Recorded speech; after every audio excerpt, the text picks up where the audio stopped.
Apóstolos, capítulo de número 4. Atos dos Apóstolos, capítulo 4. Hoje eu vou ler só um versículo e nós vamos comentar o que diz aqui a palavra do Senhor. Atos dos Apóstolos, capítulo de número 4. Graças a Deus. Quem já encontrou, diga amém. Olha o que diz aqui no versículo. Bom, eu ia ler só o 20, mas para a gente entender melhor, eu vou ler o 19 e o 20. Diz assim: respondendo, porém, Pedro e João lhes disseram: julgai-vos se é justo diante de Deus, e ouvir-vos antes a vós do que a Deus, porque não podemos deixar de falar do que temos visto e ouvido. Vou ler de novo.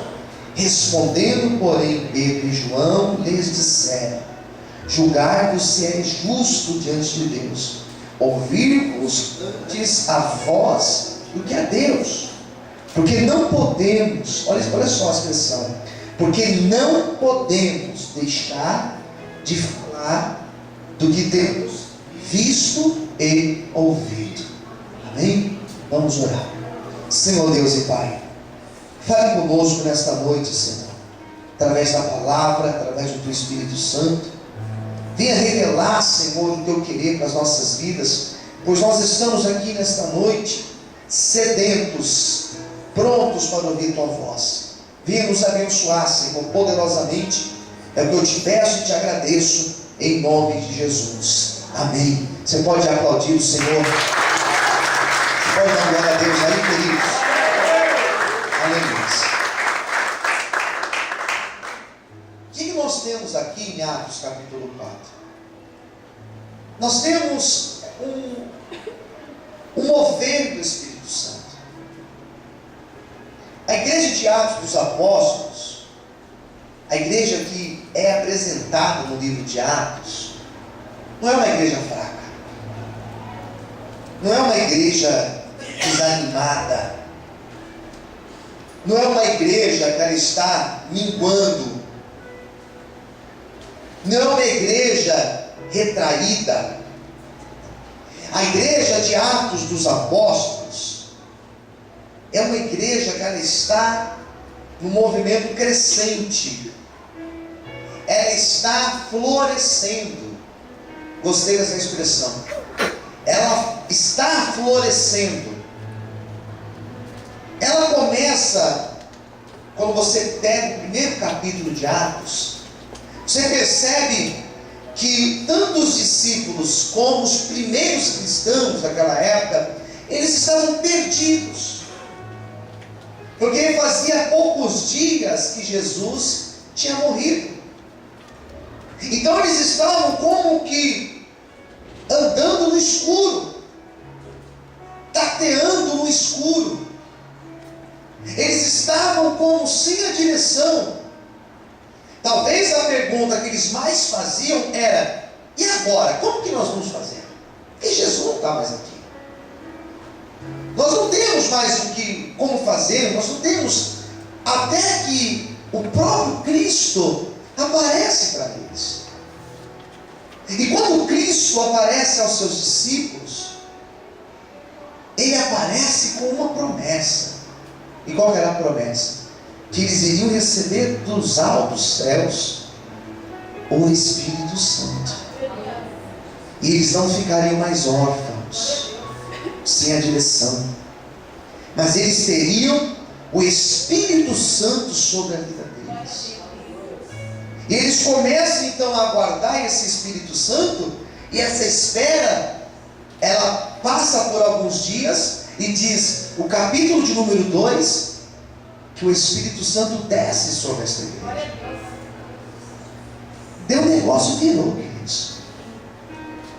Se eles estavam sem direção até esse momento, se eles estavam perdidos até esse momento, Se até esse momento eles estavam ainda confusos, como eles ficariam sem Jesus? Quando o Espírito Santo desce, a terceira pessoa da Trindade se manifesta a eles, aí a conversa muda. Porque o Espírito Santo, ele é chamado de poder. Espírito Santo aqui, ele é chamado, ele é denominado como poder. Recebereis poder, ou seja, recebereis do Espírito Santo.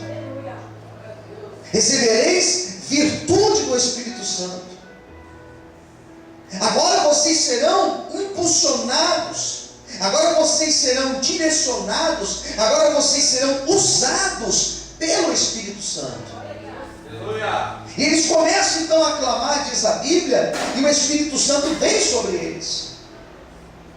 E quando o Espírito Santo desce sobre eles, a promessa que eles estavam há tantos dias, há tanto tempo aguardando, a promessa se cumpre.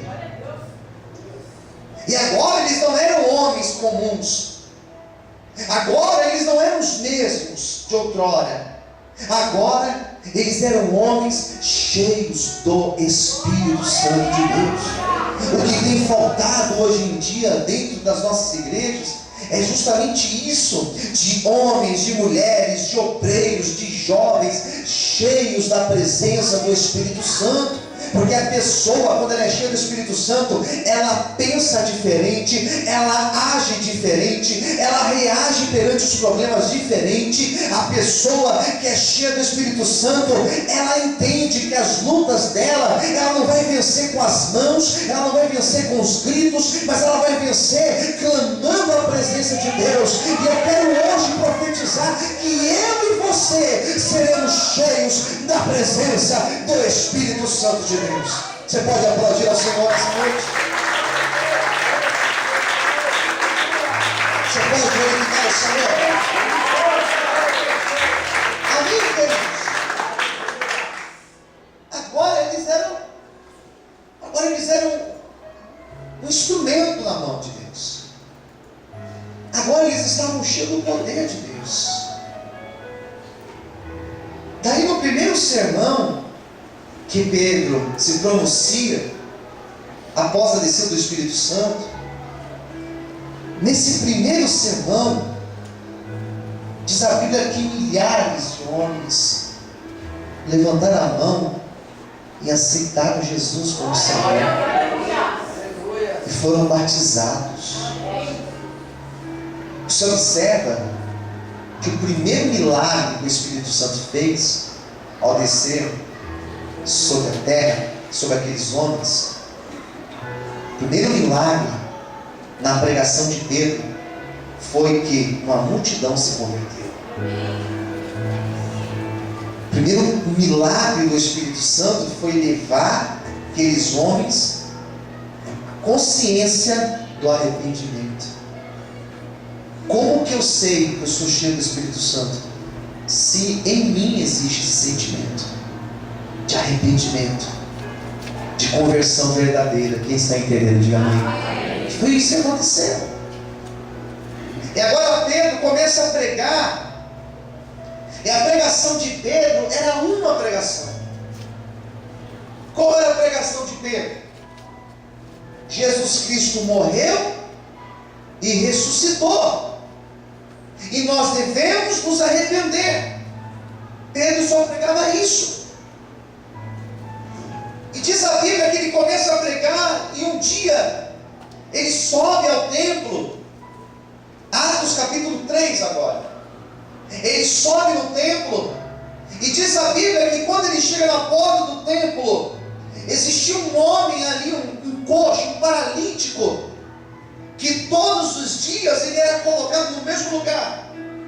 Todos os dias ele era colocado numa cadeira ali na porta, para que quem entrasse desse uma esmola para ele.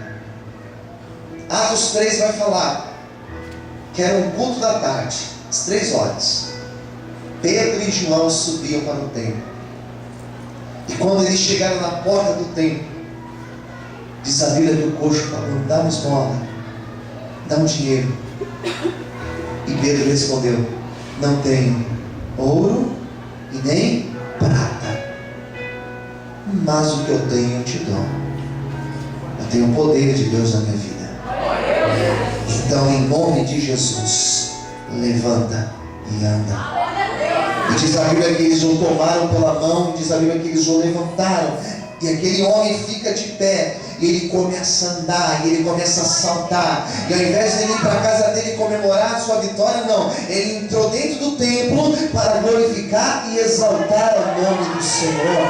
Amém, queridos? O poder de Deus vai te levantar hoje. O poder de Deus vai te restaurar hoje. O poder de Deus vai trazer cura sobre a tua enfermidade. Se você crê, bate palma e glorifica Ele nessa noite. Só quem crê, aplaude o Senhor com nós. Glorifica o nome de Deus. Amém? Aquele poço dá um salto, irmãos, e começa a glorificar Deus. Ele entra no templo para adorar Deus. Aqui começou o problema. Ele entrou para testemunhar, e quem entra atrás? O Pedro e o João. E quem foi pregar? Quem foi falar? Pedro. E Pedro, quando começa a testificar, quando ele começa a falar que Jesus, qual era a pregação dele? Jesus tinha morrido, mas tinha ressuscitado. Que as pessoas deveriam se converter. O judeu não acreditava nisso. Porque para o judeu, isso até hoje, 2014 depois de Cristo, até hoje para o judeu, Jesus não ressuscitou. Até hoje para o judeu, Jesus morreu e alguém roubou o corpo dele. Ele não ressuscitou. A história de que Jesus ressuscitou é eu que acredito nisso, é você, o cristão acredita nisso, o judeu não. E quando ele começou a pregar, diz a Bíblia que todos os religiosos, todos aqueles que estavam no templo, que não acreditavam na ressurreição de Cristo, começaram a se opor às palavras de Pedro, começaram a se levantar contra Pedro, começaram a querer perseguir a Pedro. E aqui começa a minha pregação de hoje. Porque se Pedro, mesmo sofrendo oposição, mesmo sendo confrontado, mesmo estando dentro de um ambiente hostil, ele permaneceu dizendo: Jesus ressuscitou. E é tão verdade que ele ressuscitou, que ele abriu os céus e enviou o Espírito Santo sobre a minha vida, e Ele está aqui nesse momento porque Ele ressuscitou. Amém, queridos? O que nós precisamos entender nesta noite é que mesmo em ambiente hostil, e mesmo dentro de uma dificuldade, nós devemos continuar acreditando que Jesus ressuscitou, que Ele é Deus e que Ele é poderoso para mudar a nossa história. Quantos podem aplaudir e glorificar o Senhor? Aleluia!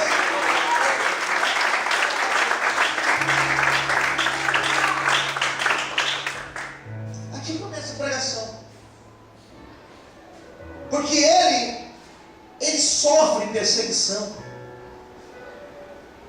As coisas não foram fáceis para ele.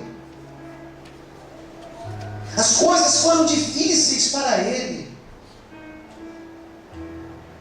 Ele começa a ser perseguido, ele é preso, ele é levado preso para ser julgado. E nesse momento de hostilidade, de oposição,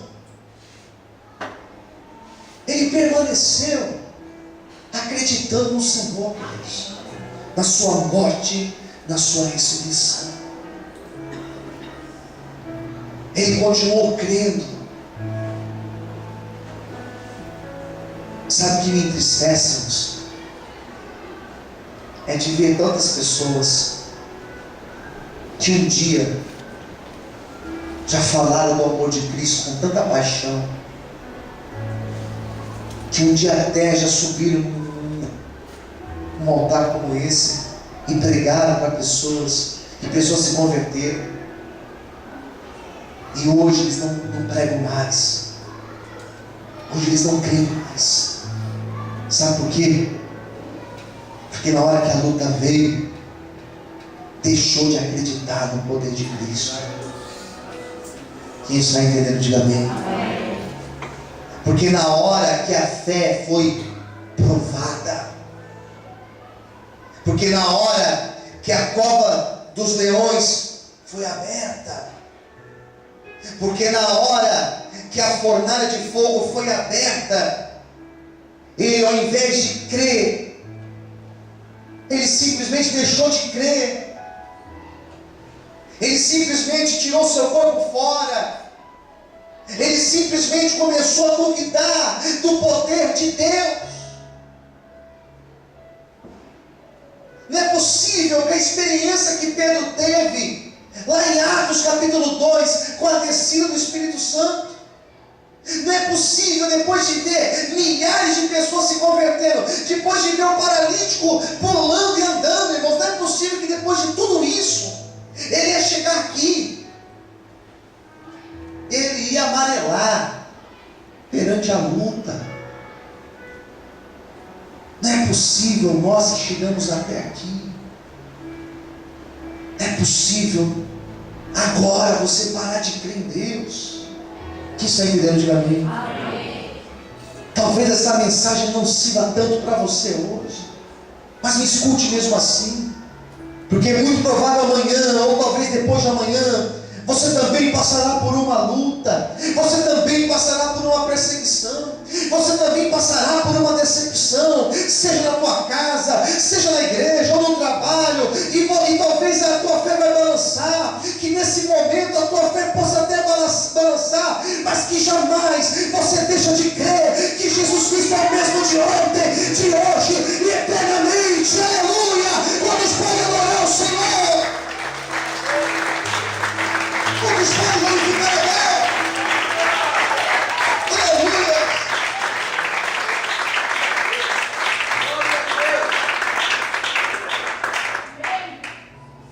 É isso que nós precisamos entender. Que a vida cristã nada mais é do que um exercício de resistência. E é uma resistência constante, irmãos. Porque constantemente a nossa fé ela é provada. Por que Deus usou esse tipo de método? Para nós não ficarmos no acomodismo, acomodados na mesma. Para você não ficar de braços cruzados, para você não parar de buscar a presença dEle, mas para você se aprofundar mais ainda na busca da presença do Senhor. A luta não tem propósito de tirar você do alvo. A luta tem propósito para fazer você buscar mais ao Senhor, se tornar mais dependente do Senhor, ter experiências mais profundas com o Senhor. Não sei qual é a luta que você está passando, mas Deus vai usar essa luta, Deus vai usar essa decepção, Deus vai usar essa traição, Deus vai usar essa dificuldade para mostrar para você que Ele está mais perto de você do que você imagina. Ele vai usar isso para mostrar que Ele é Deus vivo e poderoso. Vamos para aplaudir e exaltar.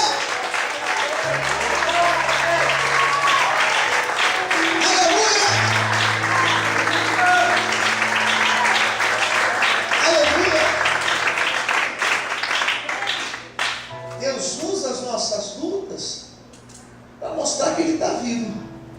Posso ouvir amém? Amém. Deus usa as nossas dificuldades para mostrar que nós devemos depender só dEle. Eu tenho aprendido, irmãos, eu tenho aprendido a depender só de Deus. Eu tenho aprendido a esperar só em Deus. Posso ouvir amém? Amém. Daí nós chegamos no capítulo 4 de Atos. E só vamos ficar até aqui. E o que acontece no capítulo 4 então? O que acontece é que Pedro e João, eles são confrontados. Eles são levados a julgamento. Já parou para pensar que esse julgamento que eles estavam passando não é porque eles tinham sido desonestos ou injustos em alguma coisa, mas eles estavam sendo provados porque eles estavam pregando o que eles acreditavam, que era que Jesus tinha morrido e tinha ressuscitado, que as pessoas deveriam se arrepender. Por causa disso eles foram presos. Eles eram perseguidos por causa disso. Quem entendeu, diga amém. Amém. E qual foi a posição de Deus? E como que Deus viu? E Deus não poderia ter feito lá, Deus não poderia ter enviado o fogo no soldado, Deus não poderia ter aberto, Deus poderia fazer tudo isso. E se Ele não fez isso, não é sinal que Ele não está vivo. Se amanhã aquela porta não abrir, não é sinal que Deus não está vivo. Ou se aquela porta fechar amanhã, não é sinal que Deus não está vivo. Ele está vivo, Ele não precisa provar mais nada. Quem concorda comigo, diga amém. É isso, irmãos. Porque nós entramos em crise quando somos provados. Nós deixamos de crer, nós murmuramos. Esses dias uma jovem chegou para mim e falou assim: sabe o que é? Eu rasguei minha Bíblia, joguei minha Bíblia fora, eu não sei o quê. Eu falei: opa, parabéns para você. Você fez tudo isso? Parabéns. Porque eu estou em crise, que Deus não existe, que Deus não sei o que lá. Eu falei: é? Não falei mais nada, irmãos. Passou uma semana, 2, 3, passou um mês de uma semana. Essa irmã veio me ligar e veio me falar: olha, pastor, você não tem uma Bíblia para me dar aí não? Você não tem mais uma Bíblia aí sobrando para me dar não? Porque eu vou voltar a buscar a presença de Deus. Você pode aplaudir o Senhor por isso? Aleluia!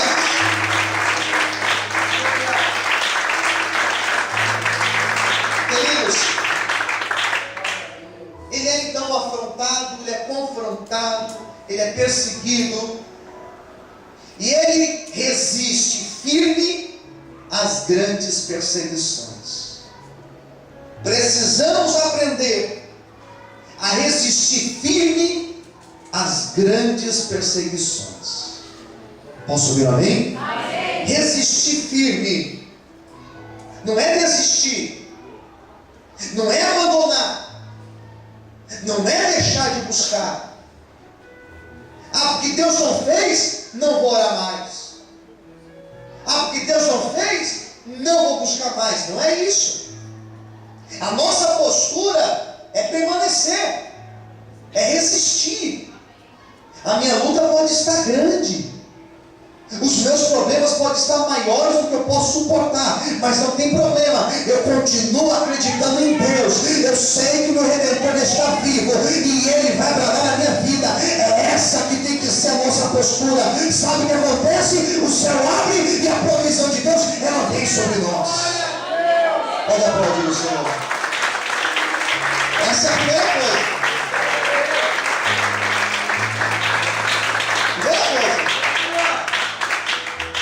Resista às grandes perseguições. Resistência. Posso ouvir amém? Amém. Resista. Temos que ser resilientes, que é um termo da psicologia. É como aquela mola. Quanto mais você aperta ela, você oprime ela, quando você solta, ela vai mais longe ainda. É aquele trampolim, que ao invés de você vai lá embaixo, mas quando você bate lá embaixo, é uma mola que te joga mais alto ainda. É isso. 2, permanecer na fé. Segunda coisa é isso. Permaneça na fé. E o que é fé? Fé não é crer naquilo que eu vejo, é crer naquilo que eu não estou vendo. É fé. não enxergo, mas eu sei que Deus está no controle. Eu não estou vendo. Ao contrário, a minha luta está grande. Mas eu sei que Deus está no controle. Posso ouvir amém? Terceira coisa. Não olhar para as dificuldades. É fácil fazer isso? Talvez seja o mais difícil. Não olhar para as dificuldades. Hoje eu estava com um salmo no meu coração durante o dia, o Salmo 73. Fala de Asaf, que foi um salmista que olhou para a dificuldade. Ele olhou para a dificuldade e o pior, ele começou a ter inveja da prosperidade do ímpio. Isso é terrível. Além de olhar para as suas dificuldades, ele começou a invejar a vida do ímpio. E diz a Bíblia que ele entrou no santuário de Deus. Ele teve encontro com Deus. E seus olhos foram abertos. É isso. Que no momento da luta, eu não deixe de olhar para o Senhor. No momento da luta, que você não olhe para a dificuldade ou para o tamanho dela, mas que você possa continuar olhando para Deus. Você possa continuar olhando para o Senhor, porque dele, somente dele, virá a resposta, amém? Não espere do homem, não espere do parente, não espere do seu melhor amigo, espere somente de Deus. O Senhor está falando com alguém aqui hoje. Espere nele, confie nele, porque não vai ser do homem, mas vai ser da mão dele a provisão para a tua vida. Quem crê nisso, levanta a mão, glorifica e aplaude o Senhor em paz. Mais fortes palmas para Deus.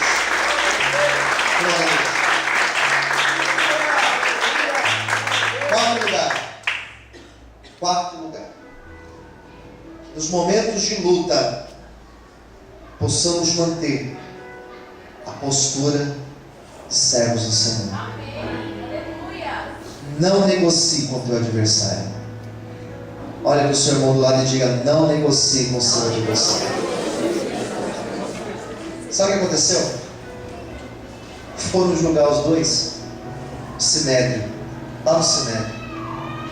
Foram julgar os dois. Daí o coxo estava lá. A prova estava lá, irmãos. Não tinha como negar que os dois estavam falando a verdade. A prova viva estava lá. Quem entendeu? Diga amém. Amém. Daí um coçou a cabeça, um olhou para o outro e falou assim: mas e agora? Tem como nós condenarmos eles? O cara está andando.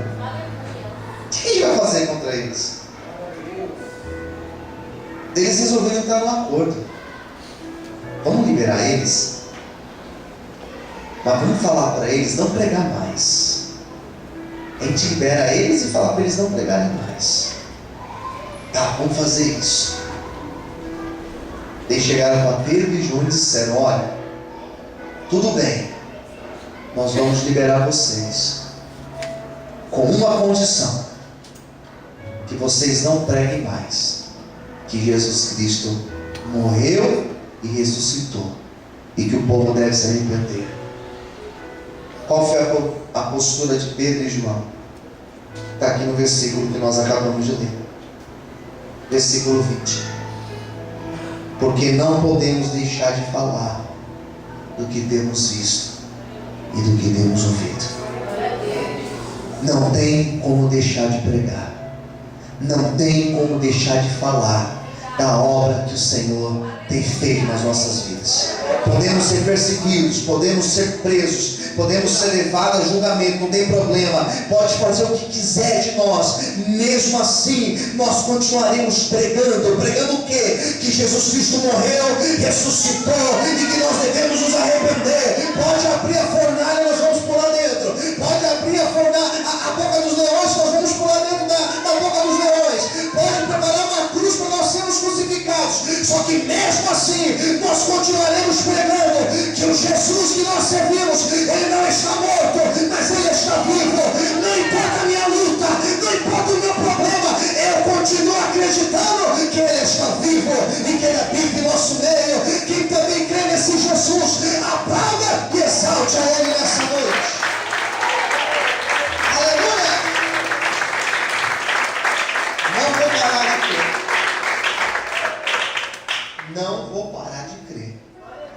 não vou falar do amor dele. Até quando não quero falar, até quando eu resolvo não falar, quem olhar para a minha vida vai ter que ver a obra do Senhor. Vai ser assim na tua vida. Tem mais, você não vai precisar falar. Quem olhar para você vai realmente falar: Deus fez uma obra na vida dessa mulher.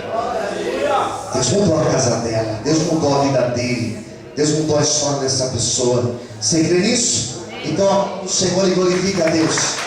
Que o Senhor te abençoe e Deus te dê essa graça, que possamos resistir às dores. Vamos orar por isso. Eu convido vocês a ficarem em pé nesse momento.